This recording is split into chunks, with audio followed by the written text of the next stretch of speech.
오늘은 시련을 극복하라.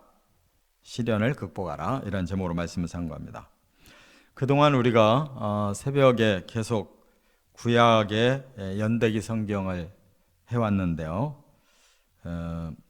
잠언을 끝으로 구약 연대기 성경이 다 끝났어요. 그래서 지금 이제 신약만 남았는데 신약에 마태복음부터 요한복음까지는 수요 저녁 예배에 그동안 계속 해왔습니다. 지금 수요 저녁 예배가 다시 12월부터 시작될 거예요.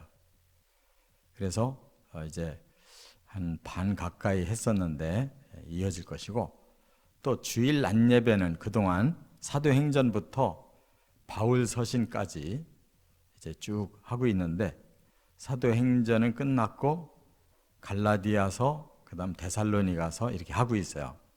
나머지 이제 바울 서신이 주일 낮 예배 때 이어지고 있고요. 그래서 이제 남은 부분이 어디냐 하면 이제 일반 서신 혹은 공동 서신이라고 하는 이 부분이 남아 있어요. 그런데 그 히브리서부터 이렇게 시작이 되는데 연대기 성경은 좀 순서가 달라요. 제일 먼저 야고보서를 꼽았고, 두 번째가 이제 유다서를 꼽았어요. 세 번째가 베드로서를 꼽았고, 그리고 네 번째 히브리서를 꼽고, 그 다음에 요한 1, 2, 3서를 꼽았어요. 이제 계시록은 또 이제 따로. 왜 그랬느냐? 지금 연대기 순서대로 하는 겁니다. 그 순서는 이 연대기 성경은 모든 것을 역사의 순서대로 재편집이 되어 있기 때문에 이렇게 또 읽으면 또 새롭게 성경이 또 잘 이해될 수가 있기 때문에 하는 거예요. 그래서 이제 새벽 기도는 앞으로 일반 서신을 쭉 이제 야고보서, 유다서, 베드로서, 히브리서, 요한 1, 2, 3서 하고 계시록까지 쭉 나갈 거예요. 이 순서는 연대순이라는 걸 아시고 이제 그때그때 제가 페이지를 알려드립니다. 오늘 이제 야고보서가 시작됐는데, 이 야고보는 누구냐면 성경에 여러 사람이 나와요. 세베대의 아들 야고보, 12제자 중에 한 사람이죠. 요한의 형. 근데 그 야고보는 서기 44년경에 일찍 순교를 당했어요. 스데반과 야고보 이런 사람들이 최초의 순교자들이잖아요. 그래서 그때는 서신을 쓸 겨를도 없어요. 그게 아니고, 또 나머지 이 알페오의 아들 야고보, 또 다른 야고보, 이렇게 성경에 또 두 사람 이름이 나오는데, 이 사람들은 거의 활동이 소개가 거의 없어요. 그런데 사도행전에 야고보가 나와요. 이 야고보가 예루살렘의 회의를, 그러니까 사도들과 또 해외에서 사역하던 바울과 이런 사람들이 함께 모여서 회의를 하는데, 거기서 주도적으로 의장격으로 사역을 한 사람의 야고보가 나오는데, 그가 바로 예수님의 동생이에요. 근데 조금 의외예요. 예수님이 공생애를 사실 때 그 동생들이 굉장히 반대했어요. 그리고 막 비난도 했어요. 또 어떤 때는 막 가서 공개적으로 해야지 왜 여기서 숨어서 안 올라가냐, 이렇게도 했었는데, 예수님께서 이제 공생애를 마치고 승천하실 때 문서에, 초대교회 문서에 보면 그때 동생들이 완벽하게 회심을 했다 하는 내용이 나와요. 그래서 그 뒤로는 이제 12제자와 함께 초대교회를 이루는데 아주 앞장섰어요. 같은 집안에서 큰 형제가 오히려 불신이 더 커요. 그래 제대로 이제 영이 열려서 예수님이 자신의 그 육신의 형이 아니고 메시아구나라는 걸 알고서 누구보다도 잘 믿은 사람이에요. 그가 야고보입니다. 예루살렘 회의를 주도하고 그 기독교계의 가장 어른으로 이렇게 이제 인정을 받았던 분인데, 그가 지금 뭐라고 야고보서를 시작하고 있냐면 하나님과 주 예수 그리스도의 종 야고보는 흩어져 있는 12지파에게 문안하노라 그랬어요. 이게 상당히 구약적인 의미의 말이 나오거든요. 흩어져 있는 12지파에게 문안한대요. 이 말은 야고보는 국내파예요. 그리고 또 바울은 해외파예요. 그래서 바울은 주로 이방인들 중심으로 했다면 야고보는 국내 유대인들 중심으로 한 거예요. 그러나 유대인들이 예루살렘이나 이스라엘 경내에 있지를 못해서요. 박해 때문에 같은 유대인이 박해하고 그래서 그들이 사방으로 흩어져서 있는데 오늘의 그 당시에 이제 디아스포라 해외로 나간 교포들 그 중에 두 종류가 있는 거예요. 보수적인 유대인들 그대로 유대교 믿는 사람이 있고 또 예수 믿는 유대인들 오늘날로 말하면 그 예수아를 믿는 그래서 바로 메시아닉 주 지금의 예수 믿는 유대인들을 보고 메시아닉 주라고 그래요. 그 시대의 메시아닉 주들에게 편지한 거예요. 그러니까 유대인 그리스도인에게. 그렇기 때문에 야고보는 상당히 이렇게 구약적인 관점도 많이 품고 있어요. 유대인들에 대한 전도기 때문에. 그리고 이제 야고보가 주장한 그 주제어가 뭐냐면 행함이에요. 바울은 뭘 많이 주장했냐? 믿음을 주장했잖아요. 그런데 사람들이 오해를 하는 거예요. 믿음으로 구원받는다 그러니까 그냥 머리로만 믿으면 다 끝나는 줄 알았는데 야고보가 그게 아니다. 진짜 믿음은 행함이 똑같이 나오는 거다. 그래서 믿음과 행함은 일치한다는 것을 가르쳐줬어요. 그러니까 한 수 더 깊게 들어간 겁니다. 그래서 지금 현재 여기 1절에 보면은 시험이라는 단어가 나오는데 왜냐? 그 시대는 박해받는 시대예요. 예수 믿는 유대인이나 이방인이나 할 것 없이 다 자기 민족에게 또 그 나라에 박해를 받고 있었던 상황이기 때문에 그 시련을 잘 극복하라라는 메시지를 주고 있다 그 말입니다. 그런데 이 야고보서에 보면 어떤 때는 하나님이 시련을 주시는 걸 시험이라고 할 때가 있고 어떤 때는 마귀가 유혹하는 것을 또 시험이라고 이제 오늘 본문 이하 13절로 내려가 보면 하나님이 시험을 준다고 생각하지 마라. 하나님은 그런 시험 주시는 분이 아니다. 이때는 우리나라 말로는 이제 똑같이 시험이지만 하나님은 훈련시키시는 거고 마귀는 유혹하는 거예요.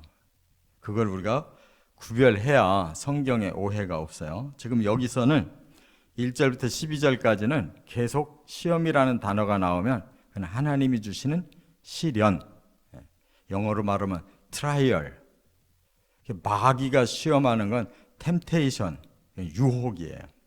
두 가지를 우리가 잘 구별을 해야 된다는 거예요. 원어도 똑같은 페이라스모스를 써요. 그렇기 때문에 구별이 안 되지만 내용상 하나님이 주시는 것과 마귀가 주는 것이 다르다는 것을 우리가 깨닫고 받아들여야 돼요. 오늘 본문에는 하나님이 주시는 시련 극복하라 그랬어요. 그러면서 세 가지의 극복의 비결을 말씀했는데 첫째가 온전히 기쁘게 여기라 그랬습니다. 2절에 보면 내 형제들아 너희가 여러 가지 시험을 당하거든 온전히 기쁘게 여기라.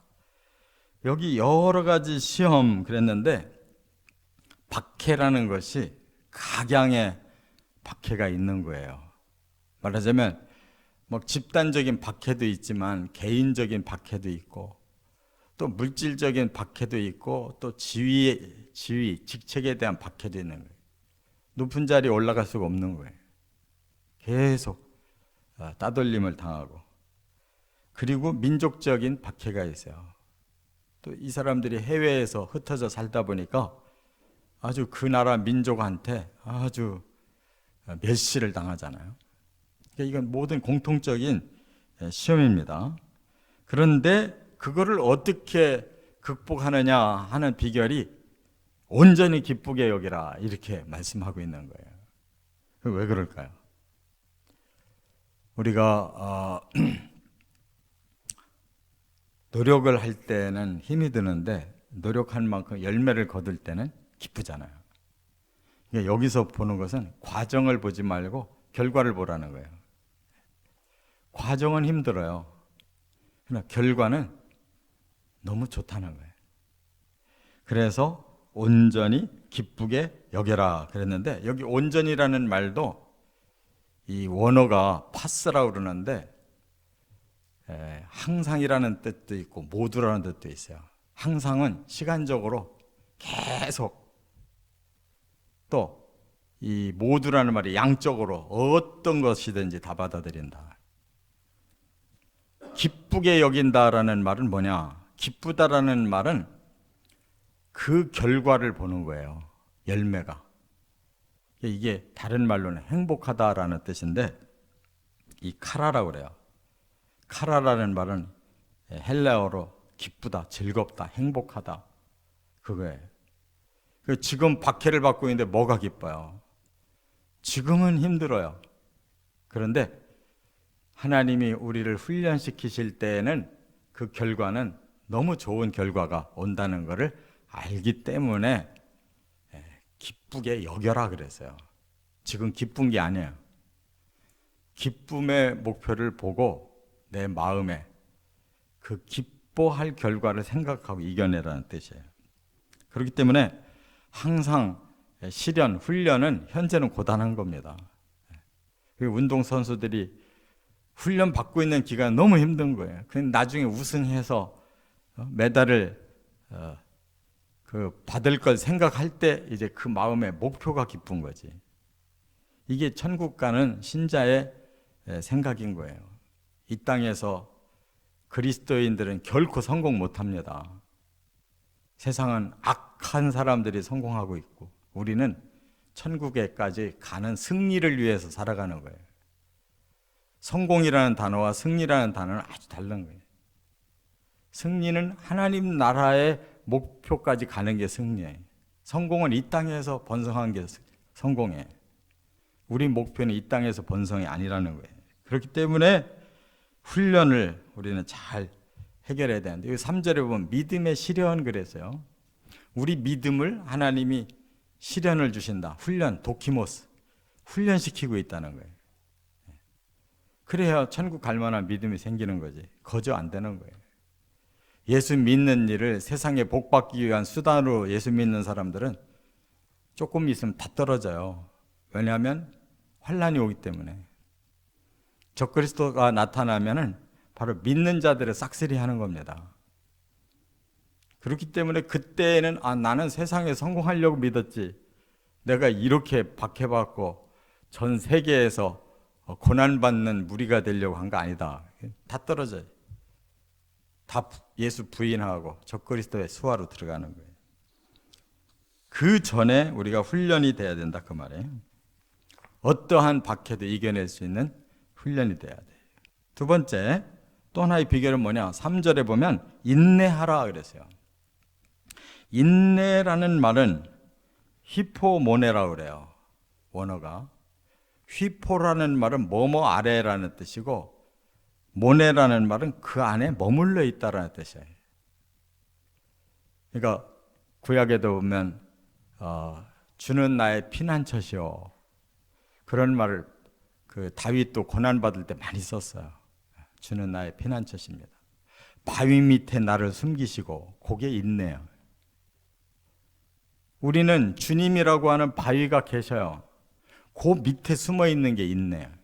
거기서 절제하면서 참고 있는 거, 이게 인내예요. 왜냐하면 인내 후에는 다시 자유가 오고 다시 주님이 주시는 그 은혜가 온다는 거예요. 그때까지 잘 참고 머물러 있는 힘, 그게 인내라는 거예요. 그래서 베드로전서 1장 6, 7절에도 환난을 통해서 너희가 잠깐 근심하지 않을 수 없다 그랬는데, 잠깐이란 말이 우리 인간적인 생각으로는 지금 환난이 지금 닥쳐서 내가 죽어가고 있는데 무슨 잠깐이냐, 멀리 보라는 거예요.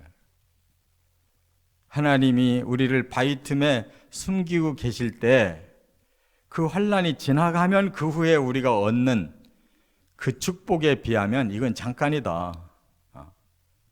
그렇기 때문에 그 바위 틈 속에서 숨어 있는 그 시간이 우리한테 너무 길어도 하나님의 스케줄에는 잠깐이에요. 그래서 잠깐 근심하지 않을 수 없지만 크게 기뻐하라. 그건 뭐예요? 결과는 엄청나다. 왜? 영원한 생명이 있기 때문에. 그래서 우리로 하여금 믿음을 확실하게 만들어준다. 이거는 금으로 재련을 한 것보다도 더 확실한 믿음을 주는 거다. 그래서 예수님 재림하실 때 우리는 칭찬받을 거고 영광을 얻을 거고 존귀함을 누릴 것이다. 거기에 비하면 잠깐 인내하고 있는 건 잠깐이에요. 끝으로 세 번째 4절에 보면 온전하라 그랬어요. 온전하라.